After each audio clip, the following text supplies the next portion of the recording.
Well, welcome back, everybody. It is now 2020, and I hope you've had a really good time and chance to relax over the holidays and enjoy yourself. Hopefully, not too much, but time to get back into a little bit of the swing of things and kind of make moving forward into 2020 headstrong and have a real good, strong start. I wanted to give a little bit of direction with where I want to take this channel moving forward, at least for right now for 2020, based on what I've observed with some of the previous videos that I made on this channel, and especially with a lot of the TikTok content that I make. One of the major themes that I want for this channel moving forward is focusing on financial literacy.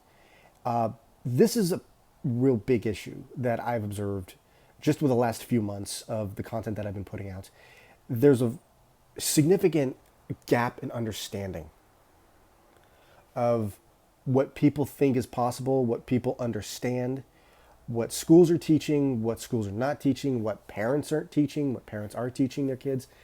And this is something I really want to get to the root cause of, but at the same time also get appropriate corrective actions for this, because we're at an age now where we can't just simply rely on like pension plans and other people to take care of us. We're in a situation now where we have to fend for ourselves. IRAs and 401ks, Roth IRAs, Roth 401ks, 529 plans, SEPs, all that stuff, it's all on us. We have to be the ones to manage it and take care of everything. So having a good, strong financial foundation is critical for this particular situation moving forward. So that being said, I'm still going to be doing videos on budgeting, on investing, and everything else that I do. That was the kind of the whole reason why I started this channel, but I want to gear towards a lot of financial literacy moving forward with this channel. One of the really great programs I found over the break was called 100Mentors. I actually found this on LinkedIn, and there are people that are posting questions specifically on financial literacy. And what you can do is you can like make a 90-second response video to these questions. I was going to go ahead and answer as many of these financial literacy questions that I can, and just kind of put my 2 cents out there. And I'll show you the questions, and then I will give you my responses. I have downloaded apps on my phone that allow me to manage, send, and receive money. Does this mean that I am financially literate? Apps and programs are really great, especially when it comes to reducing time and making things a lot more convenient for us. However, they're not a be-all, end-all tool that would make you quote-unquote financially literate. An example or an analogy that I like to use is there's a lot of like self-driving cars now that actually have the ability, aka Tesla, to basically drive themselves. They can take you wherever you want to go.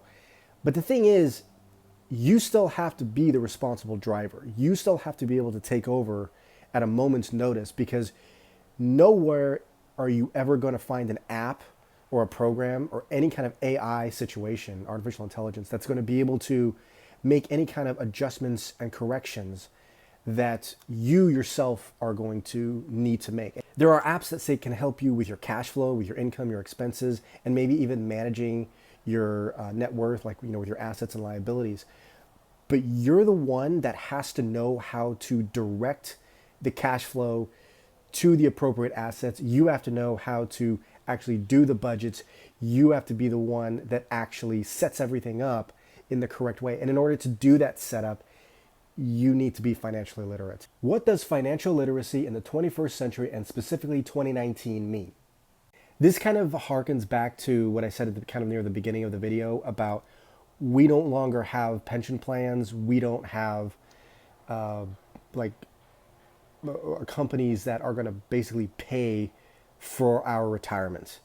We have to be 100% responsible for this. By understanding what a 401k is and what an IRA is and how they work, what goes into them, how investments work, and how investments inside of those create the tax advantages that we can now take advantage of in the future. That's what real financial literacy is moving forward in, I would say now 2020. The 21st century is really all about self-sustainment. We have to be the ones that are responsible for our own financial futures. The government will provide us with programs and incentives i.e. the 401k, IRAs, Roths, and stuff like that, to incentivize us so that the government doesn't have to rely on paying us when we're older and are no longer working. Things like pension plans don't exist anymore, hardly ever. I'm not relying on Social Security. If my wife and I happen to get anything for Social Security when we're older, that's just gravy, but we're not relying on it. Whether you're going through real estate, or whether you're using the stock market, or you're using a business, or you have your own business, whatever it is, that future planning is all on us. Well, us as individuals. And we can't rely on anyone else to take care of that for us. In an age where technology and increasingly artificial intelligence is able to manage basic needs through an app on my mobile, why is financial literacy even important? Can't I simply manage my finances through a machine? The example that I used where there's self-driving cars, if you're driving and let's say you have a car and it's doing its steering and everything like that, and it's switching lanes and it's doing a pretty decent job, you still, as the driver, have to be able to take the wheel like that at a moment's notice for whatever reason. Your skills as a driver can never be replaced by any kind of artificial intelligence. And here's another thing. There is no amount of artificial intelligence or no program or anything that can ever care more about your financial future and your money than you. And you can't rely on any kind of program to be responsible for that. It can make suggestions, but you have to ultimately be the one that does this. There are these things out there called robo-advisors, where it's kind of like an AI program that picks investments for you. You put in your risk tolerance and it'll spit out, okay, and when you want to retire, and it'll spit out, oh, you should invest in this, and this, as if that's somehow a good way of doing it. Even if you don't know anything about investing, I still would not even recommend that kind of stuff, because you're putting your faith and your future in the hands of some programmer that maybe it works, maybe it doesn't. So while AI might be good for some apps here or there, it's never going to be a replacement, because you're the one who has to be at the wheel 100% of the time, always. To become financially literate, don't you need to have money to manage in the first place? Absolutely not. In fact, I would even recommend that you, if you're young enough, that you learn about financial literacy way before you even get your first paycheck. This is the equivalent of, let's say you get in your car and you start your car and you go out onto the road and you take a right and you go onto the main street, and then you decide where you want to go. It's backwards. It doesn't work that way. You need to know where you're going and what direction to head, and specifically what direction your money needs to take, before you even put your shoes on. Having a good financial understanding way before you even have any money is critical, because what happens with a lot of people, and what I've observed personally, is people get money, it comes in, and because they didn't have a plan for it, aka a budget, it ends up going out into all these different weird places. We got to go grab, dinner for the kids now. Oh, let's go grab a pizza. Oh, we didn't plan because now the car broke down and it's going to be a $300 fix. Or, oh, we didn't plan, that the kids, need to get, some more shoes or something for the upcoming school year. We got to go buy that now. Because none of that was planned, that's how people end up living paycheck to paycheck. The money can be planned out way before it even gets into your bank account or your wallet. That will keep things on track way better than if you waited for it to already be there, because that's where the leaks start happening. As a student, I don't earn money. I only get pocket money from my parents. So what does financial literacy mean for me? Even as a student, learning about particular retirement accounts and investing, specifically, how does investing in the stock market work? How is what does it mean to have money invested, and what does it mean to ride the economic wave? What does it mean to actually have earned income from that? What do dividends mean? And then sheltering that from taxes, whether it be in a 401k or an IRA. Now, even though you don't earn money, so therefore you don't have a 401k and you don't have an IRA, that's okay. because part of the financial literacy spectrum is knowing what to do with the money before it even gets here, which is what I just mentioned on the previous question.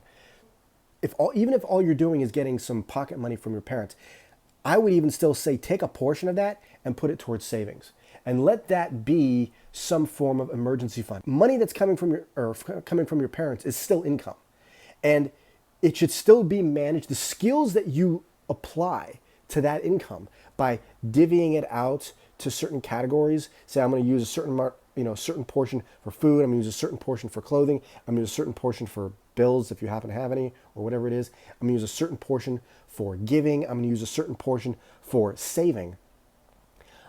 By doing that, those skills are transferable. They call those soft skills. Those soft skills will transfer to when you start working at an actual position and they give you a 401k and they give you health benefits and health insurance, and they start giving you different types of other kinds of like insurances that you may need to take out, and then you actually get a paycheck. Moving forward, I'm going to be focusing a lot on financial literacy, on helping particularly young people to get involved in this, because it is definitely something that I've found lacking.